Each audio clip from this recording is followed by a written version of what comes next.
অনেকে দেখি ইসলাম মানে না।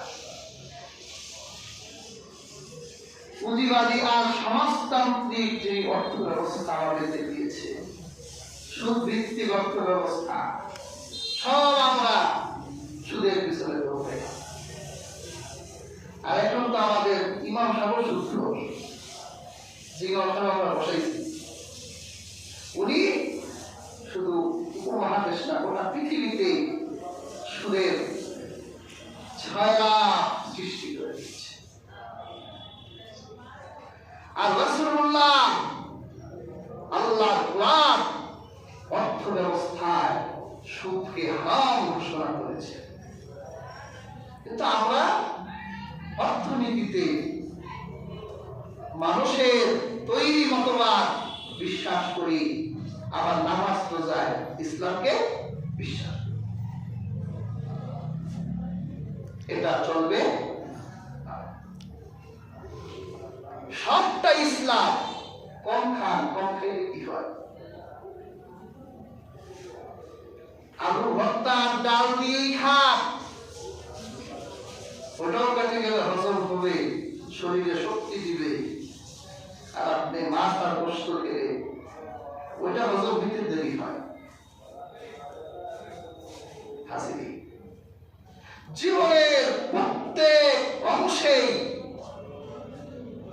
আমাকে ইসলামের ভিতর দাখিল হতে হবে, পরিপূর্ণভাবে ইসলামে প্রবেশ করতে হবে। প্যার হাজিরিন, ইসলাম অর্থ আত্মসমর্পণ, সারেন্ডার। আমাদের এই দেশ এক সময় পরাধীনতার শৃঙ্খলে আবদ্ধ ছিল। হানাদারদের অত্যাচারে আমরা নিষ্পেষিত ছিলাম, ছিলাম না? আমরা তো স্বাধীনতা দেখি নাই, কিন্তু এখনো তো যারা স্বাধীনতা দেখছে জীবিত আছে না? অবশ্যই আমরা নির্যাতনের শিকার হয়েছিলাম। আমাদের অধিকার ফিরে পেতে প্রায় 9টি মাস আমরা যুদ্ধ করেছি, লক্ষ লক্ষ জীবন ঝরেছে, একটা স্বাধীনতা পেয়েছি। তো ওরা আত্মসমর্পণ করছিল না আমাদের কাছে।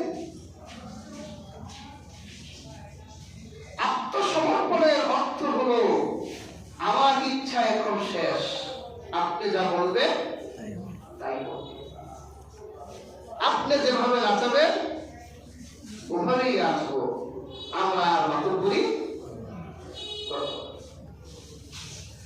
প্যার হাজিরিন, ইসলাম অর্থ আত্মসমর্পণ। অনেকে ইসলাম অর্থ বলে শান্তি, আসলে ইসলাম অর্থ শান্তি নয়, ইসলাম অর্থ আত্মসমর্পণ। আর যে ব্যক্তি আত্মসমর্পণ করে তার নাম হলো মুসলিম।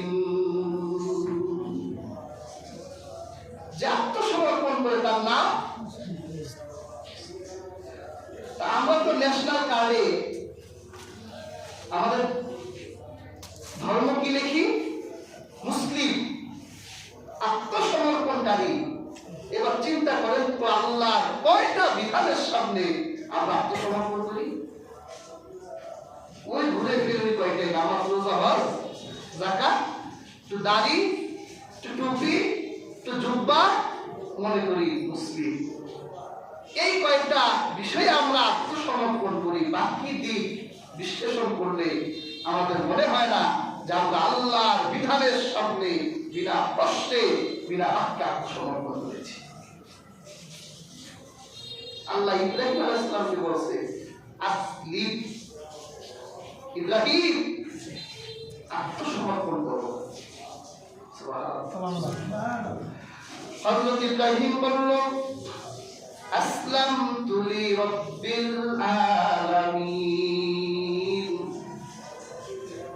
আমি জগৎ সমূহের রবের সামনে আত্মসমর্পণ করলাম। ইব্রাহিম আল্লাহকে বুঝাতে চাইলেন, হে আল্লাহ, এখন থেকে আমার নিজের মন মতো আর নিজের খুশি মতো জীবন যাপন করবো না। আমি তো আপনার কাছে আত্মসমর্পণ করলাম, আমার ইচ্ছেকে আপনার কাছে সঁপে দিলাম। এখন থেকে আপনি আমাকে যেভাবে চলতে বলবেন আমি ওভাবেই চলবো।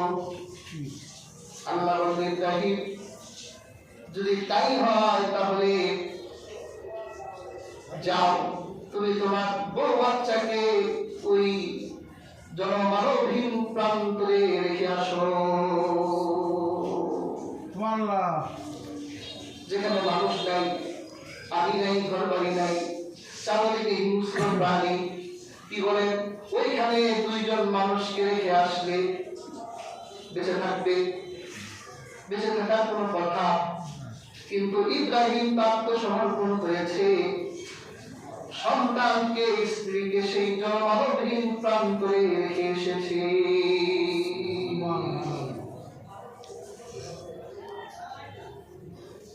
আল্লাহ বাঁচাই দিলেন। ইব্রাহিম দেখলো কতটুকু আত্মসমর্পণ করেছে, দেখলো যে না, ইব্রাহিম সম্পূর্ণ আত্মসমর্পণ করেছে। আল্লাহ বলল, ইব্রাহিম রেখে দূর ভূমিতে গিয়ে বউ বাচ্চার দিকে অচলে তাকিয়ে আছে। আল্লাহ রেখে গেলাম, তুমি এই শহর মানুষ দিয়ে ভরে দিও। আল্লাহ তুমি এই শহরে শস্য ফসল দিয়ে ভরে দিও। আল্লাহ তুমি এই শহরকে আমার সন্তান আর স্ত্রী অনুগত করে দিও। আল্লাহ তাই করে দিবে। আল্লাহ পাক বলল, ইব্রাহিম তোমার প্রিয় জীবন কুরবানি দাও। ইব্রাহিম বুঝতে পারলেন তার প্রিয় জীবন হলো তার পুত্র, কিন্তু হুকুম তার, আল্লাহর হুকুম। আত্মসমর্পণ করেছে, কিন্তু তার কোনো ইচ্ছা নাই। আল্লাহ পাক হুকুম করার পর যখন ইব্রাহিম বুঝলেন, সন্তানকে মরুভূমিতে নিয়ে গেলেন। ফালাম্মা আসলামা ওয়া তাল্লাহু লিল জাবিন, সন্তানকে শোয়াই দিয়ে তিনি কুরবানি করে দিলেন। আমার আল্লাহ দেখলেন ইব্রাহিম আত্মসমর্পণ করেছে।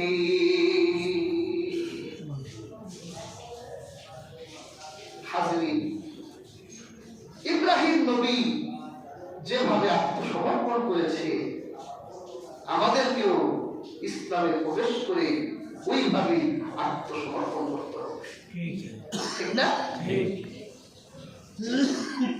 এই জন্যই তো আমাদের নাম মুসলিম, আত্মসমর্পণকারী। আমরা আল্লাহর বিধানের সামনে বিনা প্রশ্নে, বিনা বাক্যে, কোন প্রশ্ন হবে না, বিনা প্রশ্নে তিনি বিধান দিয়েছেন। আমরা সেই বিধানের সামনে মাথা নত করে ওই বিধান মোতাবেক চললেই আমরা মুসলিম।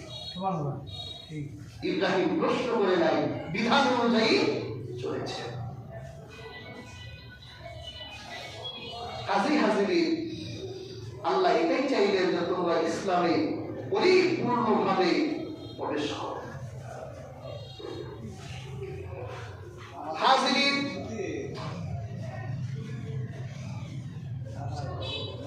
এবার আসেন ইসলাম কি। আল্লাহর হাবিবের একজন সাহাবী ছিলেন সুফিয়ান ইবনে আব্দুল্লাহ রাদিয়াল্লাহু তাআলা আনহু। তিনি একদিন আল্লাহর হাবিবকে জিজ্ঞাসা করলেন, কুল্লি ফিল ইসলাম কওলান, হে আল্লাহর রাসূল, ইসলাম কি আমাকে বলেন, যাতে আপনার পর আমি আর কাউকে কোনোদিন এই প্রশ্ন না করতে হয় যে ইসলাম কি।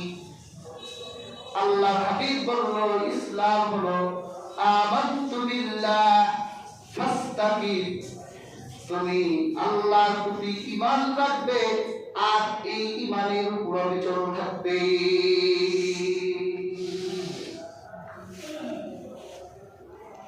আমানতু বিল্লাহ, আল্লাহর প্রতি ঈমান আনলাম, আল্লাহকে বিশ্বাস করলাম, এরপর মৃত্যুর আগ পর্যন্ত এই ঈমানের উপর আমাকে অবিচল থাকতে হবে। এই ঈমানে তখন ঝড় আসবে, ঈমানের খুঁটি ভেঙে তছনছ দিতে চাইবে শয়তান, কিন্তু তুমি অনড় থাকবে, অটল থাকবে, তুমি ঈমানের উপর অবিচল থাকবে।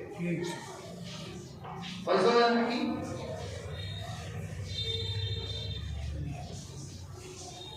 পিসাবে এদের ভোট দেই, নোট দেই, পিসাবে দেই নোট, নেতারে দেই ভোট।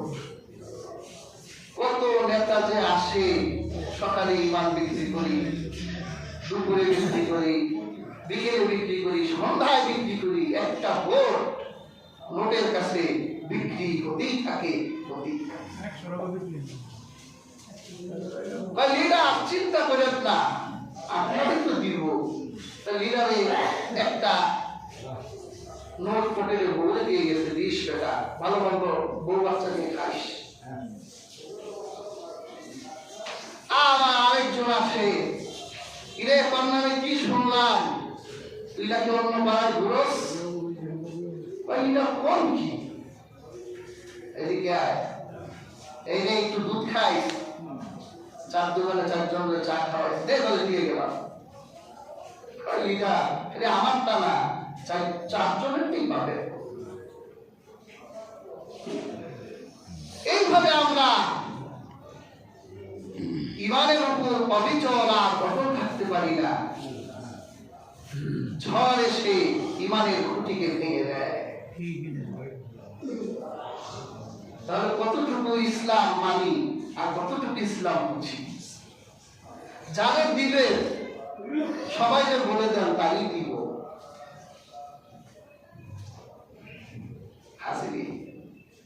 তাহলে রাসূলুল্লাহ বলেছে ইসলাম হলো যে বিশ্বাস করে আল্লাহ আর মৃত্যুর আগ পর্যন্ত এই বিশ্বাসের উপর থাকে যে আল্লাহ আমাকে যত বিধান দিবে সমস্ত বিধানকে মাথা পেতে মেনে নিব, প্রশ্ন করব না এটা কি ওটা। যদি এরকম হয় তাহলে আল্লাহ আয়াতের পরবর্তী অংশে বলছে ওয়ালা তাত্তাবিউ খুতুওয়াতিশ শাইতান ইন্নাহু লাকুম আদুউম মুবিন। আল্লাহ পাক বলেন যখন তোমরা পরিপূর্ণভাবে আমার দিনে প্রবেশ করবে, আল্লাহ পাক আমাদেরকে সাবধান করলেন শয়তান আছে।